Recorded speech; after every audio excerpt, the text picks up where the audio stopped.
Toppers club IAS academy में सभी छात्र छात्राओं का स्वागत है। अब निश्चित रूप से आपकी तैयारी अच्छी चल रही होगी और लगातार हमारे वीडियो आपके लिए उपयोगी सिद्ध हो रहे होंगे।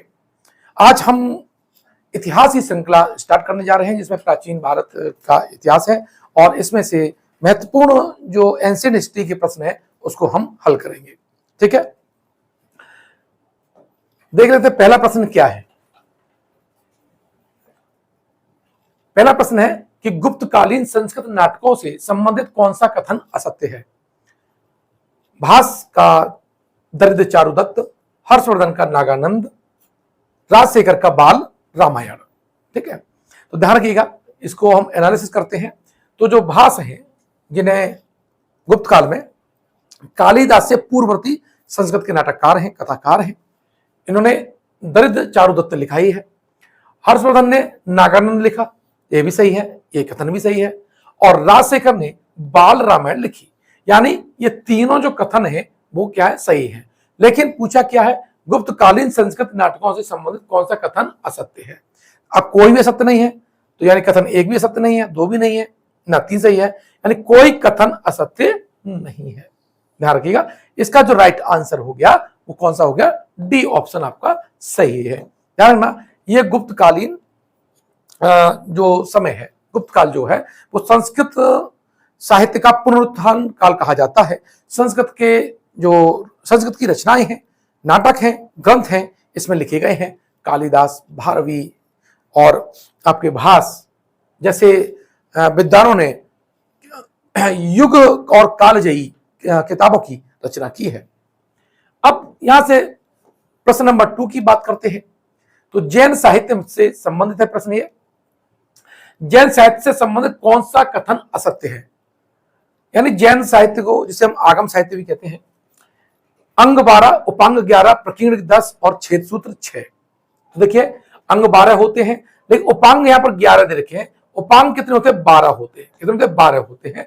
तो यही जो ऑप्शन बी है, ये क्या है, इसका असत्य है। बाकी प्रकीर्ण आपके 10 होते ही हैं और छेद सूत्र भी आपके 6 होते हैं। ध्यान रखिएगा, जैन साहित्य और बौद्ध साहित्य से अक्सर प्रश्न पूछे जाते रहे हैं। अब यहां से प्रश्न नंबर 3 की बात करते हैं, जिसमें क्या लिखा हुआ है, निम्नलिखित किस ग्रंथ में पुराणों के 5 लक्षण सर्ग, प्रतिसर्ग, वंश, मनवंतर और वंशानुचरित का उल्लेख किया गया है। ध्यान रखिएगा, ये जो क्लासिफिकेशन है वो पुराणों का है और कई बार प्रश्न पूछा गया है। ठीक है, कि सर्ग, प्रतिसर्ग, वंश और मनवंतर किससे संबंधित है, तो पुराणों से संबंधित है। अब यह पुस्तक किसमें इसका उल्लेख किया है, अमरकोश, मनुस्मृति, बुद्धचरित और आचारांग सूत्र में। तो ध्यान रखना, इसका उल्लेख हमें अमरकोश में किया गया है। ठीक है, अमरकोश की रचना अमर सिंह ने की है, अमर सिंह ने ये की है। मनुस्मृति की बात करें तो ये गुप्तकालीन स्मृति है, ये जो स्मृति है वो सबसे प्राचीन स्मृति है, गुप्तकाल नहीं है, सबसे प्राचीन स्मृति है। इसी में शूद्र अध्यापकों का भी उल्लेख किया गया है।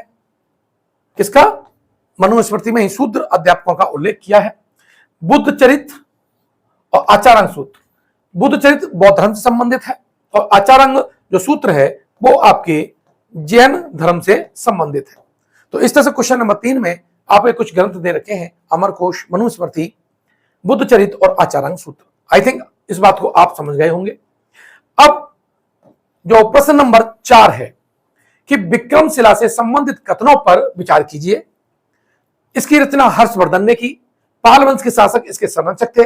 और कथन नंबर 3 है कि यहाँ के कुलपति दीपांकर श्री ज्ञान तिब्बत गए थे। अब हम एनालिसिस कर लेते हैं और मैं बार बार आपसे कहता हूं कि जब इस तरह के जब प्रश्न आए तो प्रश्न की डिमांड समझिए। विक्रमशिला से संबंधित कथनों पर विचार कीजिए और पूछा कौन सा, असत्य पूछा है। यह आप जैसे मैंने गोल बनाया या अंडरलाइन है, कुछ भी आप कर सकते हैं। असत्य पूछा है, अब इसमें देखो कौन सा कथन असत्य है, आप बारीकी से इसकी जांच करेंगे। इसकी स्थापना हर्षवर्धन ने की। तो देखिए, जो विक्रमशिला है वो पाल वंश के शासकों ने और धर्मपाल ने इसकी स्थापना की थी। तो पहला जो कथन है हर्षवर्धन ने नहीं की है, किसने है, धर्मपाल ने की है। तो जो पहला जो कथन है वो क्या है, आपका असत्य है। दूसरा, पाल वंश के शासक इसके संरक्षक थे, स्वाभाविक है, ये कथन इसका क्या हो गया, सही हो गया।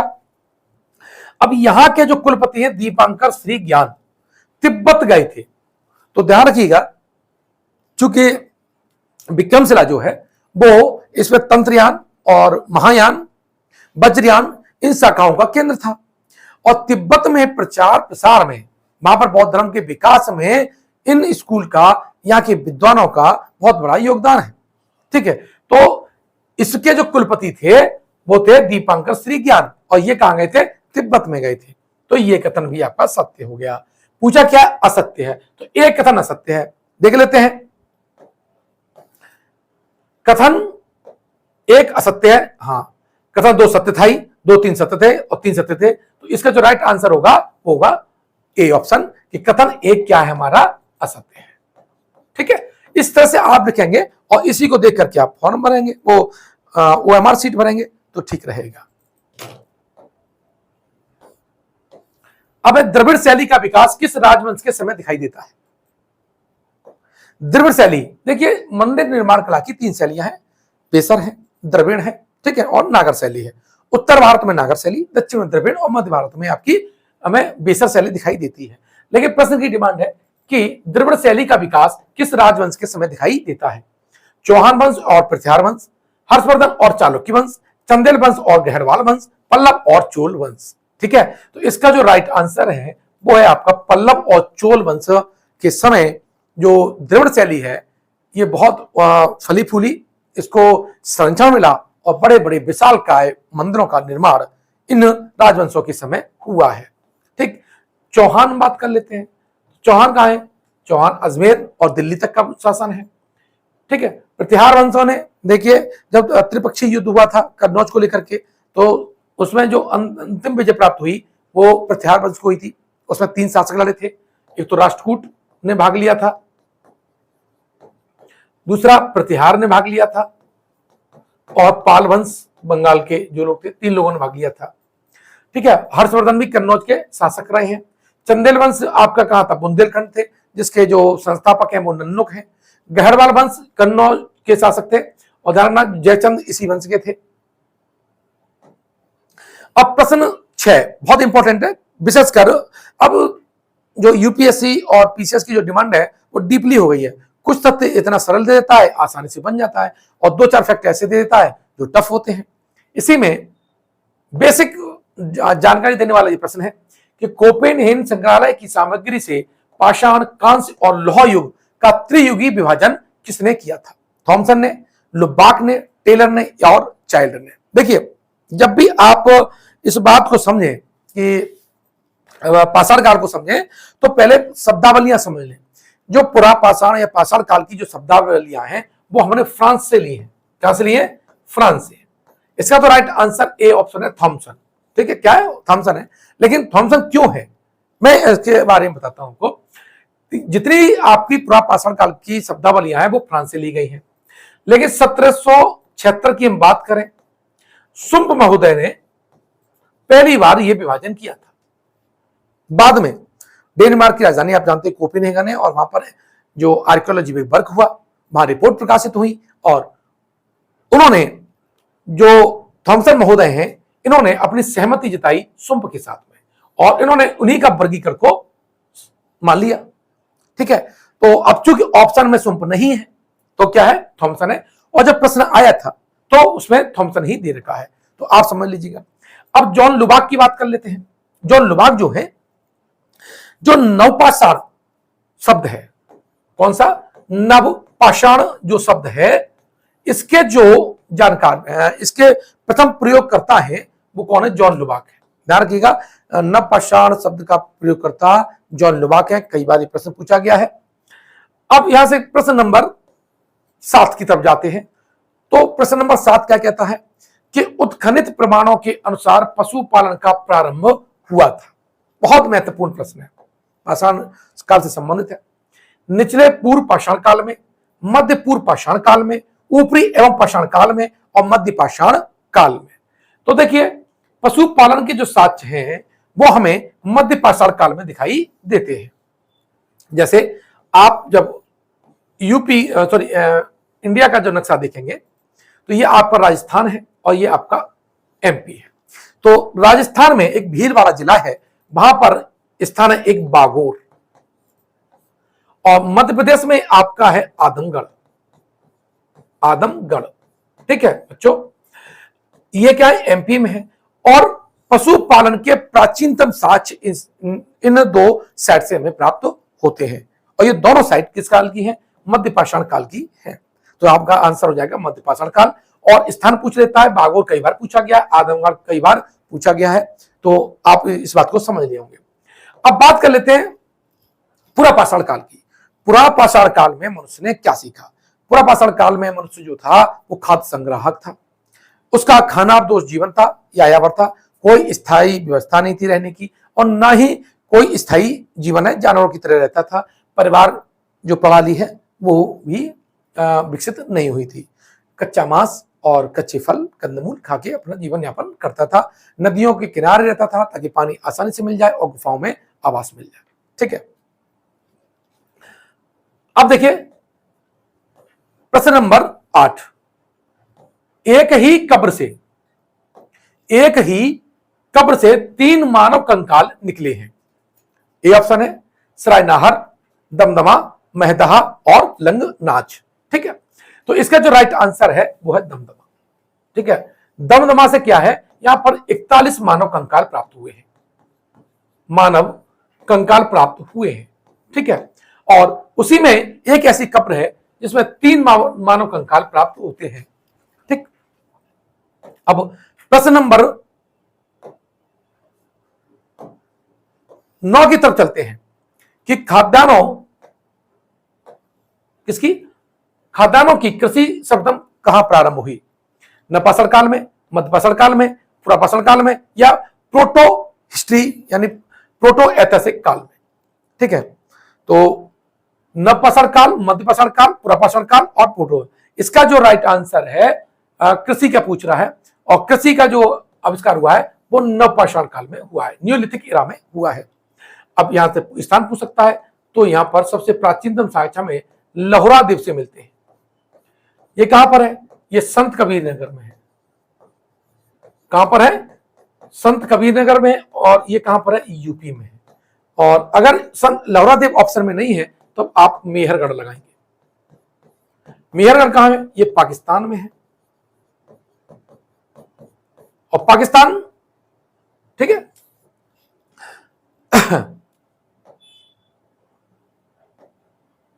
अब प्रश्न संख्या 10। भारत में मानव का सर्वप्रथम साक्ष्य कहां से प्राप्त होता है? ध्यान रखना, बहुत महत्वपूर्ण प्रश्न है ये। क्या है? नीलगिरी की पहाड़ियां, शिवालिक की पहाड़ियां, नल्लामाला की पहाड़ियां और नर्मदा घाटी। जो मनुष्य का जो साक्ष्य है, कंकाल जो जीवाश्म जो है भारत में, वो नर्मदा नदी घाटी में प्राप्त होता है। यहां पर एक स्थान है हथनौरा। कौन सा? हथनौरा एक स्थान है। ठीक है, यहां से मानव की एक खोपड़ी प्राप्त हुई है, बच्चे की खोपड़ी है, और इसे साकलिया महोदय ने प्राप्त किया था। ठीक है, तो यहां से पूछ सकता है कि ये कहां से प्राप्त हुई है? हथनौरा से। और मनुष्य के जो साक्ष्य हैं भारत में वो मध्यपाषाण काल से प्राप्त होते हैं। ये भी बात बहुत महत्वपूर्ण है। अब प्रश्न नंबर 11 की तरफ चलते हैं कि निम्नलिखित में से किन स्थानों से मध्यपाषाण काल में पशुपालन के प्रमाण मिलते हैं? औदे, बोरी, बागोर और लखनिया। ये मैं अभी तक बता के गया हूं। इसका जो राइट आंसर है बागोर है। बागोर से हमें मध्यपाषाण काल के पशुपालन के साक्ष्य प्राप्त होते हैं, और ये भी पशुपालन के प्राचीनतम साक्ष्य है। बागोर भी बताया था मैंने, और आपका आदमगढ़ भी बताया था। ठीक है, अब देखते हैं प्रश्न नंबर 12। निम्नलिखित में से किसको चारकोलिथिक युग भी कहा जाता है? पुरापाषाण काल, नवपाषाण काल, ताम्रपाषाण काल या लौह युग? ठीक है, तो इसका जो राइट आंसर है चारकोलिथिक है, तो उसे ताम्रपाषाण युग को हम चारकोलिथिक युग कहते हैं। सीधा डिट्टो क्वेश्चन है, कई बार पूछा गया है। अब यहां से प्रश्न देखते हैं, नाबदा टोली का उत्खनन किसने किया था? तो नाबदा टोली का जो उत्खनन है वो HD सांकलिया ने किया था। तो इसका जो आंसर हो जाएगा वो हो जाएगा सी ऑप्शन। अब 14, नागरटोली किस राज्य में स्थित है? गुजरात, महाराष्ट्र, छत्तीसगढ़ और मध्य प्रदेश। इसका जो राइट आंसर है वो है आपका महाराष्ट्र में। ये नागरटोली है वो आपके महाराष्ट्र में स्थित है। अब यहां से प्रश्न नंबर 15 की तरफ चलते हैं और यहां देखते हैं राग का टीला निम्नलिखित में किस नवपाषाण काल स्थल से संबंधित है? बहुत महत्वपूर्ण प्रश्न है, कई बार पूछा गया है। गुप्तकर्ण, ये गुप्तकर्ण या संगनकल्लू, कोल्डी हवा और लहुरा देव। इसका राइट आंसर है वो है संगनकल्लू। संगनकल्लू से हमें राग के टीले प्राप्त होते हैं। राग के टीले हमें कुपगल से भी प्राप्त होते हैं, कुपगल से भी प्राप्त होते हैं और राग के टीले हमें काले गल से भी प्राप्त होते हैं। कोल्डी हवा की बात करें तो कोल्डी हवा से हमें चावल के साक्ष्य प्राप्त होते हैं। वहीं लहुरादेव से हमें प्राचीनतम कृषि के कैसे प्राचीनतम साक्ष्य प्राप्त हमें होते हैं। आई थिंक अब इस बात को आप समझ चुके होंगे। प्रश्न नंबर 16, भीमबेटका किसके लिए प्रसिद्ध है? कई बार प्रश्न ये पूछा गया है। गुफाओं के शैल चित्र के लिए, खनिज के लिए, बौद्ध प्रतिमाओं के लिए और सोन नदी के उपागम स्थल के लिए। इसका जो राइट आंसर है गुफा चित्रकारी कहां मिली है?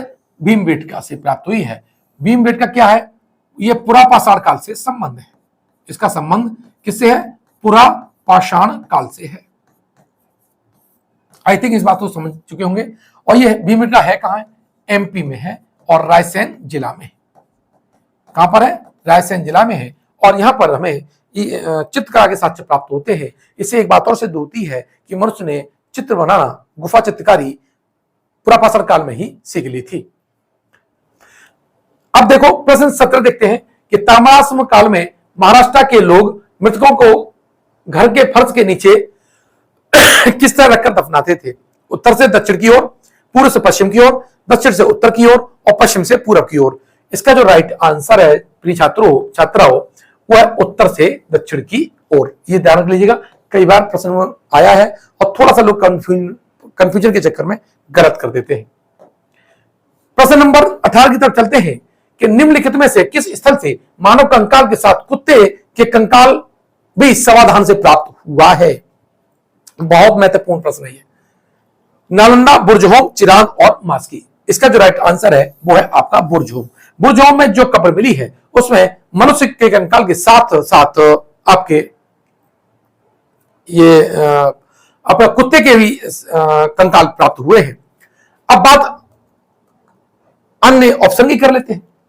तो जो नालंदा है, नालंदा विश्वविद्यालय था जिसकी स्थापना कुमार गुप्त ने की थी। किसने? कुमार गुप्त फर्स्ट ने की थी, प्रथम ने की थी। बात करें चिरांद की, चिरांद कहां पर है? ये बिहार में है। और यहां पर क्या मिले? यहां हड्डी के उपकरण प्राप्त हुए हैं। क्या प्राप्त हुए हैं? हड्डी के उपकरण प्राप्त हुए हैं। और मास्की बात करें तो जो मास्की है यहां से सम्राट अशोक का अभिलेख मिलता है जिसमें उसका नाम अशोक मिलता है। यानी मास्की में क्या मिलता है? अशोक का नाम अशोक मिलता है। ऐसे 4 हैं, मास्की, गुर्जरा, नेतूर और उदगोलम। ये 4 अभिलेख ऐसे हैं जहां पर सम्राट अशोक का नाम अशोक मिलता है। एक बार पुनः आप नोट कर लीजिए, कौन सा? मास्की, गुर्जरा, नेतूर और उदगोलम। अब प्रश्न संख्या 19 की तरफ चलते हैं। क्या कहता है? भारतीय पुरातत्व सर्वेक्षण निम्नलिखित विभागों या मंत्रालयों में से किसका संलग्न कार्यालय है? संस्कृति, पर्यटन, विज्ञान और प्रौद्योगिकी, मानव संसाधन विकास। इसका जो राइट आंसर है वो है आपका संस्कृति मंत्रालय। ठीक है। अब प्रश्न संख्या 20 की तरफ चले। अपनी यात्रा अब बिल्कुल अंतिम पड़ाव पर है, लगभग अंतिम आ ही चुका है। भारतीय पुरातत्व का जनक किसे कहा जाता है? Alexander Kernighan, John Marshall, Dayaram Sahni और जेम्स प्रिंसेप। तो इसका जो राइट आंसर है वो है आपका अलेक्जेंडर कर्निघन को। ठीक है। जॉन मार्शल ने सिंधु सभ्यता नाम दिया था, ये भी याद होना चाहिए आपको। दयाराम साहनी ने 1921 में हड़प्पा जो नगर है इसकी खुदाई की थी। और जेम्स प्रिंसेप ने मौर्यकालीन जो सम्राट अशोक के जो लिपि है उसे पढ़ने में सफलता प्राप्त की थी 1837 में। इस तरह से ये आपके 20 प्रश्न हुए जो एंशियंट हिस्ट्री से संबंधित थे। अधिकांश इसमें पाषाण काल के से संबंधित थे और गुप्त काल का कुछ साहित्य का उल्लेख था। आशा है कि आपने इन तथ्यों को समझा, आनंद लिया होगा, नोट किया होगा, अपनी तैयारी को परखा होगा। अब आपको थोड़ा सा काम करना है, हमारे चैनल को सब्सक्राइब कर लेना है टॉपर्स क्लब आईएएस एकेडमी में। बेहतरीन से बेहतरीन वीडियो आपको प्राप्त होते रहेंगे और निश्चित रूप से आप यूपीएससी, पीसीएस हो, आरओ और एआरओ, एपीएस, कोई बंदे एग्जाम हो आपका आसानी से निकलेगा। मिलते हैं नेक्स्ट वीडियो में। धन्यवाद।